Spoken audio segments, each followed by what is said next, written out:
But it's a big day. It's D-Day. For us, it's economic D-Day. Trump posted out saying, "No one has given the Islamic Republic of Iran a greater opportunity to make a deal than me.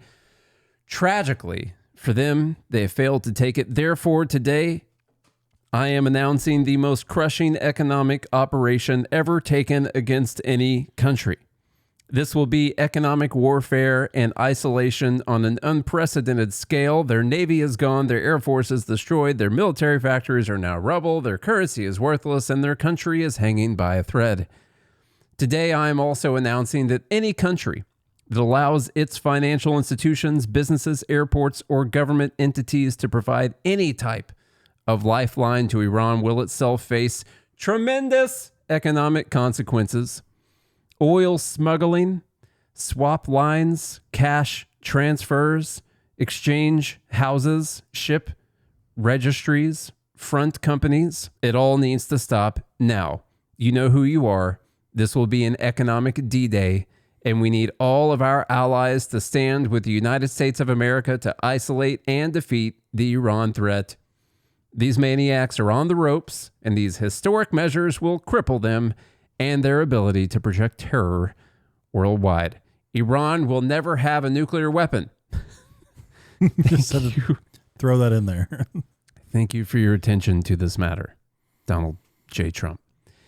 Oh, so we're just going to cut them off from the rest of the world. Cut them off. This is way different from the other sanctions that we've had now for about 50 years on them. This would be a big deal. The markets didn't react really well to this. People were confused, like, oh, why did oil pop up after this announcement? I don't understand. This means we're going to get the Strait reopened. Well, for anyone wondering, it's a little announcement that there, if successful, will be less oil on the market during the time of this economic warfare that we're going to be going through right now. So we're going to wait and see what kind of isolation they're going to have, what kind of punishment they're going to have. For China being the big one, like 80% of Iran's oil, I think, goes to China, I'm pretty sure, give or take 10%. So this is economic war against China. It's really going to be against China. Russia. Yeah. Other places that do business with Iran. Yeah, and I'm trying to figure out what warfare they're going to announce. Like, what are we going to end up doing with tariffing countries that are still doing business with Iran? Like, we're already tariffing those countries too. I don't think we're going to cut China off. That wouldn't be good for the economy either. I mean, listen, the midterms are coming up, man. It's August. It's August 24th right now. What happened to what happened to the biggest bombs anyone's ever seen? Bridges and power plants and stuff like that. He was going to do that. He's shown mercy on the people. Okay. His lenience it's just is a showing question. through. It's just a question. And so, hey, so if I were given only two options, total war or economic D-Day, I guess I would pick economic D-Day over that. I'd rather do that than whatever the war has been over these last 6 months. Although, we've already beaten them 55 times by now, so why not 56? But I mean, even this rubble, even this post, everything's rubble and destroyed. Yeah, it still sounds bad. Let's hear a little bit of Scott Bessent talking about this, see if we can get some clarity on the issue. We have asymmetric information, and I'm not sure why oil has popped up on this, because this, for now, and it is at the president's discretion. If we are doing the maximum economic pressure, then that means that likely there will not be a large-scale kinetic restart. But I would emphasize that is for... It actually kind of scares me that he's not sure why oil is popping up on this news. As the Treasury Secretary? Yeah. Their announcement is that they're going to do everything they can to remove some oil from the world market. That's their goal here, is to stop Iran from getting any of their oil out to the world. And he's like, I'm not sure why oil is popping up on this news. You just announced that you're going to do everything you can to decrease the supply that's going to the world market. Yeah. And that the oil will be popping up because no one thinks it's going to work. We've been sanctioning Iran for 50 years now. It's not like all of a sudden it's like, oh yeah, this is going to be the one that does it. That's your signal. No one thinks it's going to work. We do have control of the Strait. You would have seen media reports that large amounts of energy are getting out, and I think that we can continue doing that in the southern lane, and that I think oil markets are misinterpreting what this economic pressure means. The economic pressure means that we are going to all of our... I have one other question, which is that we have control over the Strait. We're getting oil out through the southern lanes by Oman. We got total control. We're getting like all the oil out right now. If you ask them, it's like 15 million barrels instead of the like 22 that it was at the time. Before the war. Before the war. But they can bump those up. And so it's like, what's the big deal? We got total control. We're getting oil out through the southern lanes. What's going on here? I don't know. Our allies, and this is going to be the greatest coordinated economic isolation in the history of the world, and we are going to them and saying, you are either with us or against us, you want this murderous regime to end, and if you insist on doing business with them, either transferring money, buying their oil, they're doing seaborne ship transfers, then the U.S. Treasury and the U.S. government, they will put its full might and force toward enforcing against you. So it is time for our allies and the rest of the world to make a decision, and we are going to squash the economy of this murderous regime, which that will curtail their ability to project power through their proxies. It will mean that they cannot pay the military, and we have substantial inflation, both food inflation and ordinary inflation in Iran. And what we have seen, I see lots of reports that said, oh, well, this has never worked. It does work because we have a combination. It is a 1-2 punch. We have the blockade, and we are going to have the toughest sanctions in history. And I will tell you, this will work. It worked in Venezuela once we put up the blockade. It is working in Cuba right now, and it is going to work in Iran, and we are going to collapse this regime. There you go. America. Yeah. I feel good, man. I feel good about that. If you can't blow up the whole country, then starve them to death. We're still doing this, man. It's 6 months in. This is still happening. It's not forever yet. It's not even a 20-year war yet. But, But 20 years from now? At one point in time, Iraq had only been going on for 6 months. Just saying. It just feels like something that we don't have an actual answer for. What's so funny, because I mentioned pre-show that I was showing Brittany some Ron Paul debates from 2008 and 2012. They were talking about Iran back then. And Rand Paul was right back then. Yeah. Speaking of Rand Paul was right. Ron Paul. Ron, the father. Yeah. Speaking of Ron Paul was right t-shirt, he was right back then about Iran and what was happening. They were nowhere near a nuke, nor the delivery capability. Now, look, has Iran sponsored some terror? Maybe, probably. What? Can you think of a better negotiation tactic to get somebody to do what you want by punishing them? Yeah. First. Typically works pretty well. Instead of you put them in a really tough position, and a lot of times you back someone into a corner, they're like, F you. And then, no, you back them in the corner and they give up, say you're right. Yeah. They'll just order a bunch of Bibles online and everything's going to be fine. That's how it works. I don't see why you're being so critical. You just hate Trump, obviously. Speaking of Trump, next subject. We're just doing a weekend overview right now. Like this, let's get you to beef. This is also from Trump. Thomas Massie was upset about this. Today, this is Trump on Truth Social. Today, I concluded a deal to substantially lower the price of ground beef for working American families. Well, thank the good Lord.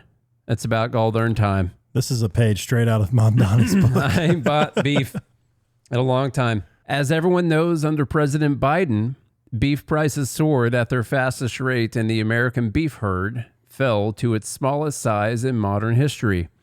As we work to rebuild this herd and help our ranchers, for the next 90 days, the United States will allow up to 300,000 metric tons of product for ground beef to be imported with no out-of-quota tariff. We have a commitment that this beef will be sold at 25% below current market prices. This deal will reduce prices for Americans while giving space for our great American beef herd to grow again. Thank you for your attention to this matter. This probably helps all the American ranchers. Yeah, I bet. there's dumb on like many sides of this. This is actually a pretty like nuanced conversation that we can have here. But first off, I don't know how doing anything to sell beef at 25% below the current market prices is going to give space for our beef herd to increase again, like American ranchers to decide to have more cattle. You know, you're not like, oh, look, oh, finally the prices for the product that we sell is going down sharply. Let's invest. It's finally time to grow a whole bunch more of this stuff. You know, that's not typical. You know, prices go up and that's supposed to incentivize people to come into the market. And it's kind of difficult with beef. It takes years, you know, because you're talking about a live animal. You got to raise. You got to raise the animal. And so it takes some time to do this. And you want that animal to also have other animals, you know, and so you can raise them too. You don't just want to just get the one and then kill it, send it off. So anyhow, it's going to take, I don't know, 5 years or so, something like that, for this to happen, if it is in fact going to happen. So there's like the idea that bringing in the foreign beef is going to somehow incentivize our producers to produce more. I can't find that in like any of the economic textbook that I've got on the shelf behind me right here. Just first off. Must have missed that chapter. Yeah. Let me get to Massie's response. What a slap in the face to American cattlemen and consumers. Worse than socialism. Dumping foreign beef in the U.S. markets can temporarily lower prices, but it won't incentivize American farmers to raise more beef. Bring back country of origin labels and pass my Prime Act. Okay. I don't know if it's worse than socialism. Like, might be a little bit hyperbolic there. Okay. There's a lot of stuff going on here. So we got tariffs on this foreign beef. Okay. And now we've got a certain amount that you can bring in before the full tariff pops into effect. That's the quota. And so you can bring in some of that. And then once it hits above a certain threshold, then you get your full tariff when we try to slow it down from that point. And he's saying we're going to take that off. We're going to try to bring in as much of this foreign beef as we possibly can. And we have no details on the 25% below market price, like who's agreed to this? What country is it coming in from? Who's agreed to sell it 25% below market price? Does he actually mean the market price of the foreign beef because it's got a 25% tariff on it and we're going to take the 25% tariff off? And so that's 25, that's below the market price for the beef. I don't know if that's what he means, or nobody knows. Nobody knows actually. It's more important to post about it, and then people are going to see it and they're going to think it happened. He's doing something for the working American families. He is doing something. Yeah. The problem is the working American families are suffering, not because of his tariffs, not because of inflation, not because of any of that. Not because of anything he's done with the war, oil prices, nothing. All the spending, the $2 trillion, $3 trillion deficit. It's not because of that. That's not why American workers are suffering. They're suffering because, well, he did put a tariff on the foreign beef, and so he's going to lift that temporarily to allow 300,000 metric tons of it. They're suffering simply because our herds are at historic lows. Oh, wait, I forgot. Sorry. He mentioned it in there why they're suffering because under President Biden, President the prices rose faster than they ever have before. Yes. They're suffering because our herds are at historic lows, and so prices have gone up a lot. And they're probably making too much money. Big beef, probably making too much money, whoever these people are. Now, you could ask some other questions like, why has the herd fallen to these historic lows? It's not entirely because like government regulation has disincentivized people from going into this field, although that's certainly a portion of it. There's environmental regulations, USDA regulations, all kinds of stuff, of course, that you have to comply with. Your local processors that, they can't, if you go to them and they're not USDA approved and inspected, then you can't actually sell the beef anyway. So you got to go to the other big guys. And so the local processors are gone, things like that. That's where Massie's bringing up his Prime Act. So those are all problems. There's also been like some drought and stuff like that happening, maybe some natural things that really did occur that led to us having smaller herd sizes. That could be true too. There's also things like corn prices, being high. If you want to feed any of your cattle corn, and of course the government has nothing to do with inflating those prices at all. So it's not their fault either on that. I'm trying to not just say, the government did it. Well, it is the government's fault, but President Biden specifically. Biden specifically did that. This is always a difficult conversation for me because I come from a farm family. So my family grows both corn and cattle. And so anytime I'm like, just let those prices fall, let the cattle farmers go out of business, and corn should be getting half the price it's getting right now.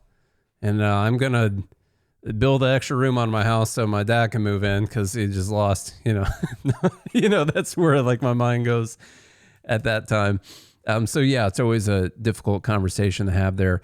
Anything the government's doing to increase the prices on people that are ranchers or anything, we should be against them doing any of that. My question for you, Charlie, is where Massie says this is a slap in the face to American cattlemen, he can't just be talking about taking the tariff off, right? Because we can't support putting tariffs on foreign countries simply to help domestic producers of things, right? Like we can't, I don't support, protecting our domestic industries by slapping taxes on things from other countries that end up being cheaper. And I don't think that's exactly what Massie is talking about here. He might be talking about the extra 25% below market price that we're wondering how the heck that's going to happen. Is that subsidized? Is it fake? Is he going to do a currency swap with someone in exchange for them selling their beef 25% below market price, something Argentina. like that? Yeah. And so I don't know exactly how that's point happening. Is he wants the country of origin labeling, I guess. Are more Americans likely to buy American beef versus foreign beef? Probably, I would say. So that would help out American ranchers, let's say. Mm-hmm. I'm much more of a free market guy. I mean, if you can get me, prime ribeyes from Argentina that are as good as American, whatever. Yeah, prime. I don't care. I just like a good ribeye. You don't care about people who, you don't care about American ranchers? The highest price steak comes from Japan, the Japanese Wagyu. And then second highest, I think, is Australian Wagyu. And then... They're in the U.S. They're Wagyus? They call it Kobe, but it's basically Wagyu, American Kobe beef. Yeah, I don't do any of that fancy beef. I think it's on par with like Australian Wagyu, slightly below Japanese Wagyu beef. Okay. But American Kobe beef. So I guess it depends on like what quality does foreign beef have? Like, is it the same quality that they're going to be arbitrarily deciding is 25% market price? When are we taking into account what the market price is? Was that like on the day of his truth? Yeah, I don't know. I don't know. Like what is ground beef, like $6.99 a pound? Is that we're going to freeze it there and it's going to be 25% below that? It's also tough when you announce you're going to have a competitor come in and sell 25% below market rates, and other people are like, all right, we're going to drop our rates a little bit. And he's like, well, it's got to be 25% below the market rate, so we got to go below that. That's why I said he's taking a page out of Mamdani's book. Freeze it that day. We might as well just open up Trump grocery stores. We got the Freedom stations, Freedom gas stations. Yeah. We should have some Freedom grocery stores. They're probably already trying to find ways to subsidize a little bit, but I wouldn't be shocked to see some kind of major initiative for incentivizing ranchers in the U.S. to produce more beef. You know, like I said, they're probably already doing that a little bit, but I wouldn't be shocked if I saw some kind of big rancher bailout like that. Obviously, prices have gone up a lot on this stuff. We know that. I can just take a look at my freezer. Yeah, it's a lot. I used to eat nothing but ribeyes. People are hurting. Even people that are getting ground beef, like, it's gone up a bunch. I got a pound of ground beef at Publix this weekend. I think it was $8. Yeah, you know, not cheap. And and that was like some of the rail beef. You know, that wasn't top shelf. So that was like 70-30. Yeah, it was close. It might have been a little bit higher than that, but yeah. And so, yeah, the prices have gone up a lot. Definitely grain finish there. Ain't no grass fed. So our official, like my official feeling on this is, it's not like Trump has just gone to, we're going to do a free market now in beef. He's got these tariffs on it from other countries. He sees that prices are up a lot, and he's going to temporarily release the tariffs on whatever this country is. And he's allegedly made some kind of deal to get someone to sell this beef for 25% cheaper.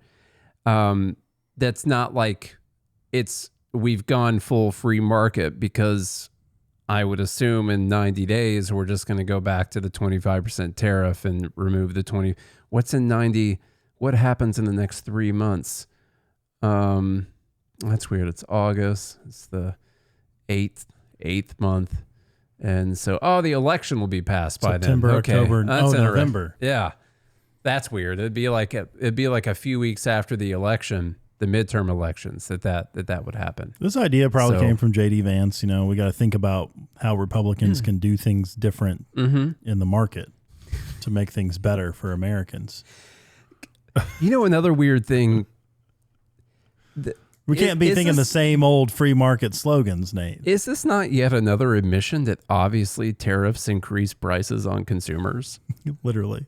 Like, how many times do we do this? Like, they don't increase prices on consumers, but also we're going to drop this tariff. That way it helps people with prices. You know? They're paid by China, but we're going to give tariff refunds to Apple and Walmart and all these companies that paid the tariffs, you know? While also increasing their prices. Yeah.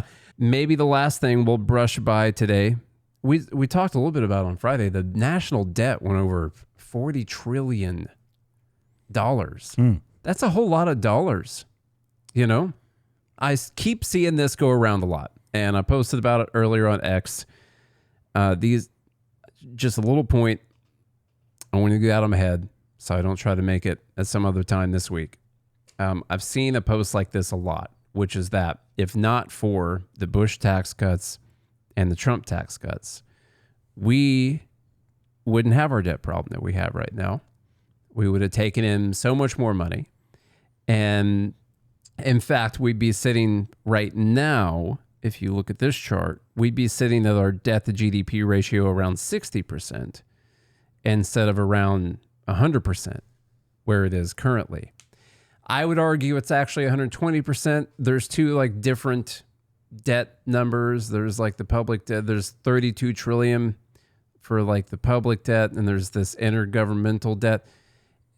That debt actually still matters because it's big things like the Social Security Trust Fund and all that they're definitely gonna get you to pay for. Isn't it also at some point in time? Yeah, it's like all in like.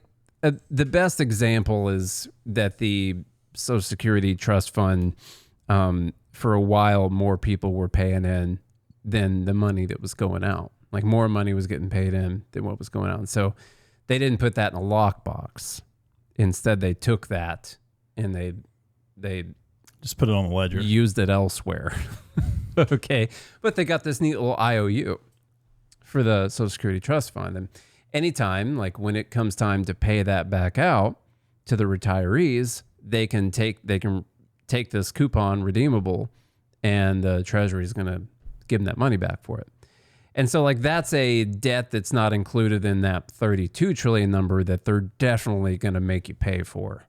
You know, like that's going to happen. You're going to pay it. So I still consider it to be the full 40 trillion, which is 120%. Anyway, the argument that I've seen in multiple places, in fact, we almost had it for Dumb Bleep of the Week, is that if it wouldn't have been for these Republican tax cuts, then your debt to GDP ratio would be 60% right now. We wouldn't be in this crisis that we're staring at because we would have taken in all of this extra money. And in fact, they even make the argument that it would continue going down to GDP. As you know, we would take in more money and we'll save it. The government won't spend any more. No, it will do good stuff. So the way in fact, they'll start paying down the debt. That's what they would do. Yeah, obviously. So the way that they come to this number, it's not like entirely insane how they came to the number. They did take into account what we were taking in as a percentage of GDP, what they think we likely would have been able to continue taking in. And then they put in all of the spending that we had during this time. And they said, well, if we would have been taken in towards the higher range of the percentage of GDP this entire time, and we wouldn't have had all this interest expense, we wouldn't have had all the big deficits, still deficits, but not the big ones. And we'd be sitting pretty right now. Everyone would be happier right now. And that is crazy. They basically have decided we would have taken in about $10 trillion extra over the time, which would have saved on interest expenses from the other deficits that we had during that time. And the wild assumption, as I posted online, is that, you know, when the government takes in extra money, it's not like they're like, oh, great, let's give that back to the people, or let's put it in the lockbox for someone, or let's invest it, or do whatever. Or let's pay down the debt. If they take in $1, they're probably going to use it to buy something that costs $1.50. Or $2. Or $2 even. And so the craziest assumption they made in this chart that is going around everywhere, Crystal Ball reposted it, and all, you know, the progressives are talking about the Bush tax cuts and the Trump tax cuts. The craziest assumption is they would have taken in way more money over that time and not spent any more money than what we spent during that time. They would have never said, oh, well, our deficit's only $500 billion right now. I reckon that means we could have this massive spending program and be able to sustain it. That we could have afforded Medicare for all 20 years ago. The moral of the story is, obviously, they would have found a way to spend all that money times 2, or at least times, 1.5 or something like that. So don't let these people fool you when it comes to, we do not have a revenue problem with the U.S. government right now. In fact, I could show you some charts showing that we don't have a revenue problem with the U.S. government. This is another crazy thing. This is spending to GDP and taxation to GDP. When you talk about all these numbers, it is important to talk about its relation to our GDP. Even when you talk about the debt, it's not just 40 trillion, that's a whole lot of money. It does also matter what in relation that is to our GDP. Like, for instance, if I were to say Apple has got $1 million in debt, you'd be like, okay. And I would say Nate has got $1 million in debt. You'd be like, oh, I got screwed. Damn. That sucks. So yeah, it's in relation to your economy that you're in. All right. So it is important to look at those numbers to GDP. I did this in the 50s because the 1950s are like this time that the progressives, the Democrats, the lefties will be like, oh, that was the perfect time. That was the best taxation that we had because our top marginal rate was 91%. We were finally taxing everyone perfectly at that time. We taxed the rich.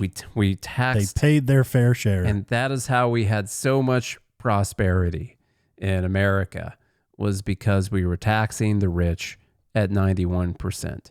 And it turns out taxing the rich at 91% equaled somewhere around 17% of GDP. Is what they were able to get. And it's pretty wild, actually, that's the case. But the average throughout the 1950s for taxation as a percentage of GDP was actually 16.25%. That's what they were able to take in. And in 2025, the number was 17%. So actually, we went from a time of perfect taxation in the 1950s that everyone points to. That's how we had all this stuff. And they were actually, with those higher taxes, collecting a smaller piece of the economic pie than they even are right now. Now, looking at this chart, it looks like we need to go back to Bill Clinton. I mean, guy's got some flaws, but Yeah. our out. And what I mean mainly by that is the outlays, like the federal expenditure. It decreased as a percentage of GDP. Now, here's where a percentage of GDP can become a problem. GDP popped up a bunch. So it's not as if they decreased spending a whole lot. When you're looking at something in relation to GDP, if the GDP pops up, then the number goes down, even if it stays the same, or it could even be going up every year. Well, that's why we don't have to worry about the big, beautiful bill, Nate, because it's going to increase. Sure, we're GDP. spending some money right now, but 10 years from now, our GDP is going to be 100 million, billion, trillion. Yep. And so that's what they're saying. We're basically going to be spending nothing Yep. compared to all of that Yep. GDP that we're going to have.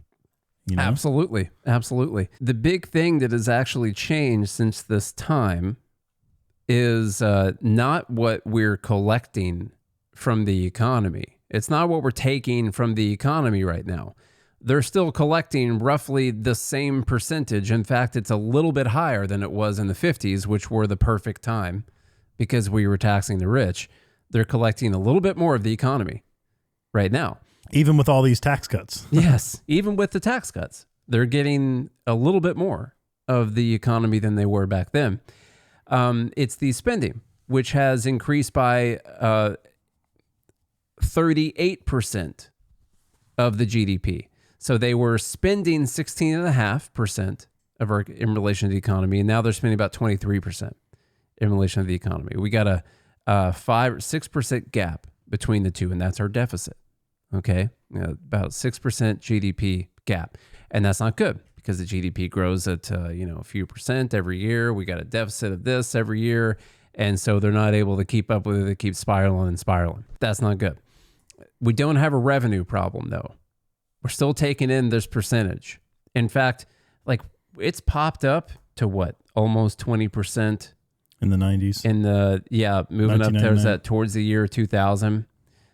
It popped up. That was not typical, though. It's not typical. The average is 17.5. That's what it sticks around. Look at those Bush tax cuts, though, man. Dropped it down to 15. Dropped down to 15.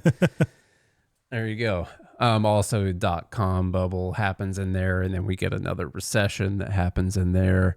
Stuff like that can bring the number down. And of course, we like to increase spending during that time. Also, your GDP goes down, spending stay the same. It makes the number pop up a lot more. Don't let anyone tell you that we're not taxing enough money from the economy. $5 trillion they take in every year. More than that now, I think. Yeah, it's they're spending 7.011 or something like that is the number trillion, and we've got close to a $2 trillion deficit, and so they're taxing somewhere around 5 trillion away from the economy. And that's money in the productive sector, in productive hands of people who need to find a good use for that money to try and make a return on it, to try and invest and grow it, that instead just goes to the state, just goes to the government. And this is just the federal government, by the way. That's not even your crazy state governments either, your local governments either. The amount that governments are stealing from us every single year, it really makes me feel like we'd be living in a futuristic sci-fi movie by now if they wouldn't have been taking all of this from us. And the fact that we are where we even are right now, despite all of that, that's still pretty cool. We're still doing okay. It's still the best time to live. Yeah, beef prices are kind of high, but Trump's fixing that. Yeah. And I was worried about Iran having a nuke, and he's fixing that too. And so everything's like, I can't think of any way for anything to get any better. I saw this video the other day talking about road improvements. Yep. And it just made me think of that conversation we used to have about roads My roads, man. Gotta have my roads. And apparently they found a new substance to mix in with asphalt to make it to where it's less likely to produce potholes and things. Makes it more spongy, I guess. Oh, okay. I don't know what it is exactly. Rubber? And I was thinking about back to our conversations when we used to talk about my roads, and how if it were left up to the private economy, we would have roads that like automatically melted snow, like in the Northeast and I guess the Northwest, and all sorts of inventions when it comes to roads, preventing accidents, all sorts of things that would have happened had we not given it to government to do.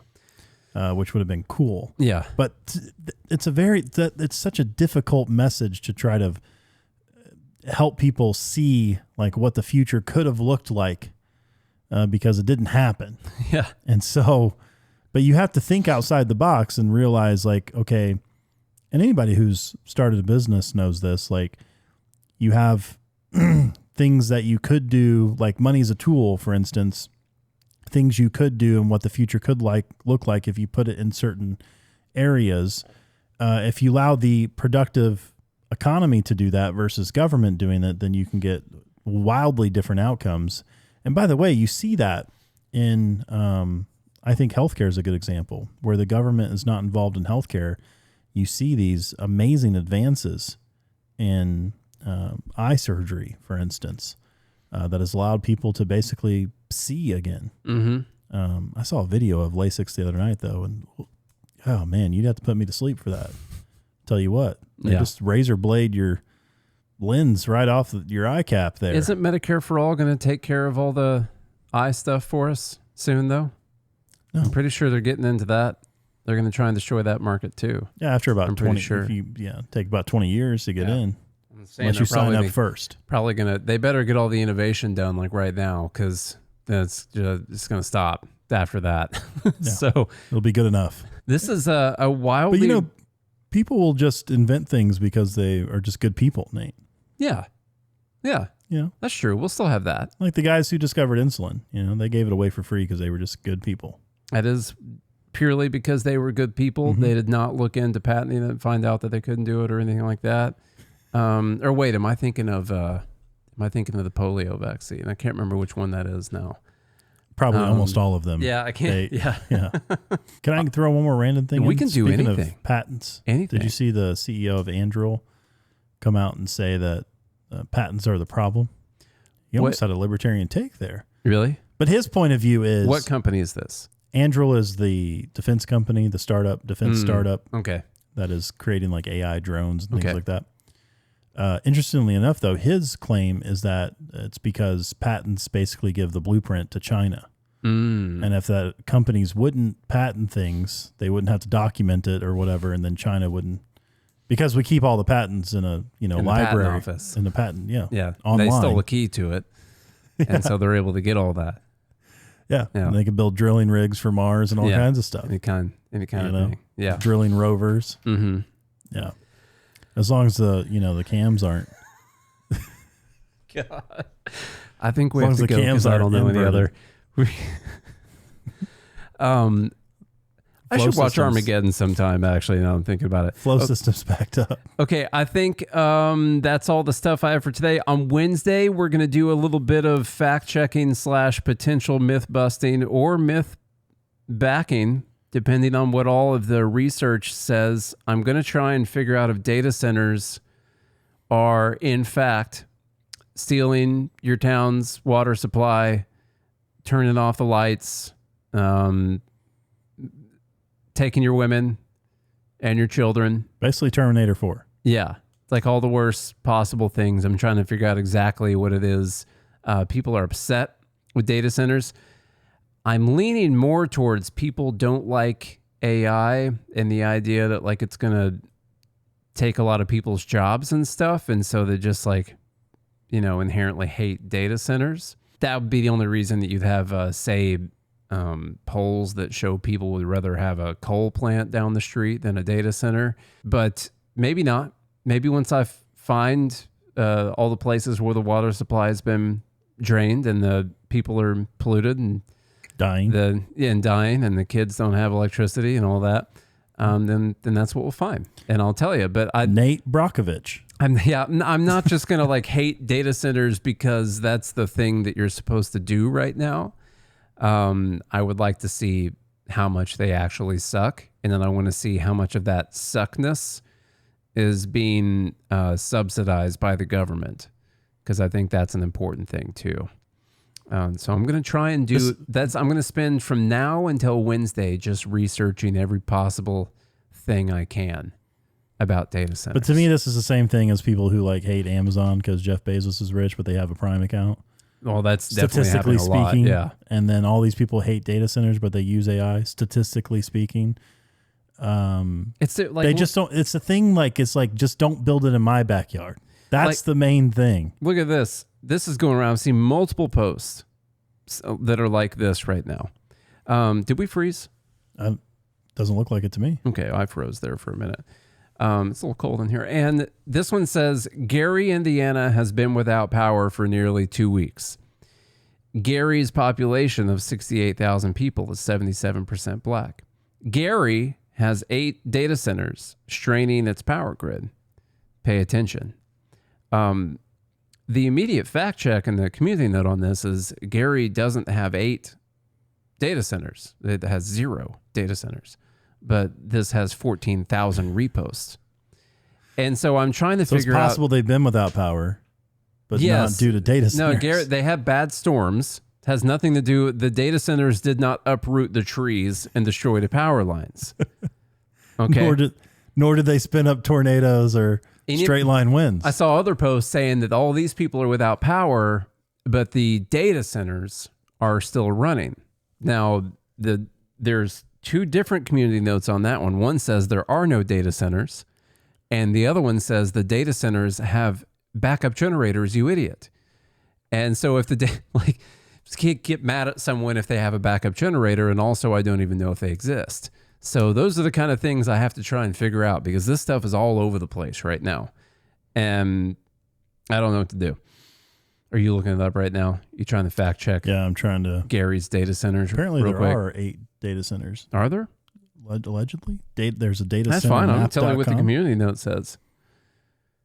It looks like somebody's created datacentermap.com. Mm-hmm. I'll tell you one thing I know about Gary, Yep. Indiana, which is you don't stop there. Because of the data centers. Oh. They'll take your wallet. But you know what's interesting, looking at this map, these are much closer to Murrayville than they are Gary. Are you on this map? Yeah. Okay. Yeah, I mean, if you scroll down a little bit, Gary falls off. Yeah, I don't know it is in the same state as Gary. Is that what we're using as a? I guess so. I'll tell you something. I was on tour one time and I had to pee really bad, and we had a van at this time, didn't have a bus, and so I was like, "You guys got to pull over." And turns out we were in Gary, and you shouldn't pull over to go pee in Gary, because I was told that we don't serve you people around here. At this gas station I went to. Yeah. People who need the pee can't go there? Yeah, literally. Because I was white. Oh, because you were white. Yeah. Okay. That actually happened to me. Listen, I'm sure there are a lot of great people in Gary, and they're big fans of this show. And I do not want to turn you off from listening to this show, but we do want to turn you off from living in Gary. So you should... Because of the data centers that are in... Yeah, there's a lot of data centers, Maryville. and they won't let you go pee in the gas stations. So how many miles from Gary are these data centers, by the way? Let me zoom out and get suburb. That's suburb-ish. Is Gary big enough for suburbs? Gary's a suburb of Chicago. This is a Chicago data center. How is this Gary? Yeah, I don't know why this is Gary. So anyhow, this is the kind of thing that we're seeing online right now. And it's starting to feel like really weird propaganda, and it's the kind of stuff that gets interestingly millions enough, of views. if you click on these, are they they're located in Hobart, Indiana. So that's weird. Okay. Yeah, even Amazon has one there. It's in Hobart. Okay. Which seems further away than Murrayville, but I'm just telling you. I'm just telling you what the government address is. Yeah, well, they didn't want to put Gary on there. Okay, so we're going to keep doing a little bit of fact checking, and we will, by Wednesday, I can guarantee you we will know how many data centers Gary has. That is my promise to you guys. You see the bodies of water around here, though? I mean, it's bodies in the water? No, bodies of water. Bodies of water. I bet there's a pipe probably just sucking it. Goes straight through there. Yeah. Well, not Lake Michigan. I'm talking about. Oh, okay. See that Hobart water source there. Looks like a lake, maybe. No, that's just dirt now. Yeah. Because all them data centers. Yeah. It was water. It used to be water, right? It's an old map. They just sucked it right up, you know? Yeah. All the people at Hobart had to leave. They went to Gary because it doesn't have any data centers. We can tell. Look how far away Gary is. Just visually. Okay. You have to cross an entire lake to get there. And then some. What is this post right here? Here's another one. New guy Josh posted this. Gary, Indiana has been without power for 11 days. Gary, Indiana, 76 black. Yet another example of environmental racism. Effing disgusting. The community note says, I should just bring this over here. Community note says the power outage was caused by severe storms on August 11th, affecting northwest Indiana and northeast Illinois. Restoration in Gary was further delayed after utility crews were shot at on August 14th. Is that real? Can I get a fact check on the community note? The utility crews were shot at that were trying to restore the power in Gary. Oh my God. I've got so many terrible. I can't. We have to end the show or we're going to get canceled. Hang on. I'm going to look this up real quick. You make sure it's real. I need to know. Okay. No, there's a story right here in BC Chicago. Is this what you're looking for? Let me see. This is the story. Yeah, that dangerous moment as utility crews in Gary came under gunfire. They were shot at while working to get the lights back on in northwest Indiana. Now, NIPSCO briefly paused operations there, but now they say crews are back with more protection. NBC5's Michelle Beck has more on the added security. This video shows an SUV with parts of the back window blown out and more damage from what appears to be 2 bullet holes. On its side is the name NIPSCO. They were in the car driving past. Police Chief Derek Kennan says 2 NIPSCO workers were out scouting in this Gary neighborhood around midnight when gunfire hit their car. The workers were not hurt. The vehicle that they were driving is not similar to what usually a utility truck would be. It was a small SUV that's like a passenger car. And so we're trying to understand the dynamics of the case. Neither. That guy's trying to make excuses for what's that? You know, when you hold on, he is literally trying to make excuses for why the locals shot at this SUV. Yeah. You know how you get the power back on in Gary, Indiana? You try to kill the people who are trying to restore it. Typical. It wasn't your typical power company Wait, go vehicle. back to that screenshot. I think I saw a data center. Scouting in this. Not there. Keep going. Back? No, forward. It was forward. Hold on. I want to hear him making excuses When again. gunfire hit their car, the workers were not hurt. The vehicle that they were driving is not similar to what usually a utility truck would be. It was a small SUV that's like a passenger car. And so we're trying to understand the dynamics of the case. Neither a suspect There. nor motive. That's a data center. It's a data center. It just looks like a tree. No, you're thinking that's a tree. That had fell. It's part of a data center. Fell off on someone's It power is line. clear, It's kind of like but the mayor walking says sticks. NIPSCO Yeah. will be getting There's another one, extra another data security center. as Yeah. it confronts the aftermath of a historic storm event. They're building a Shortly data before center 5 on top of this p.m. person's house. Crazy. They didn't even get approval for that, I bet. Working to restore power. Earlier in the day, they had to That'd be a put great on tweet, by the way. pause as they were Take the evaluating screenshots of all the safety down and working trees. with law enforcement. Look at all these data centers. Almost crashed through windows. It's peeling off the siding here. Yeah, look All at that. Megan Amaya wants is a solution to these power lines tangled up in trees. Shoot at the guy coming to fix them. Days, hot nights. Just gotta wait.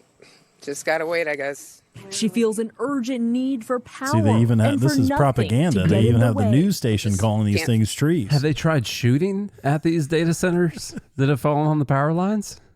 Like they shoot at the guys that are coming to try and fix it, but if they tried shooting at some of the down data centers on the lines, then maybe they'd be able to get them lines up and running faster. Yeah. Mm-hmm. You know, I'm not going to be able to. I'm not going to be able to say anything PC enough to continue. So we got to go.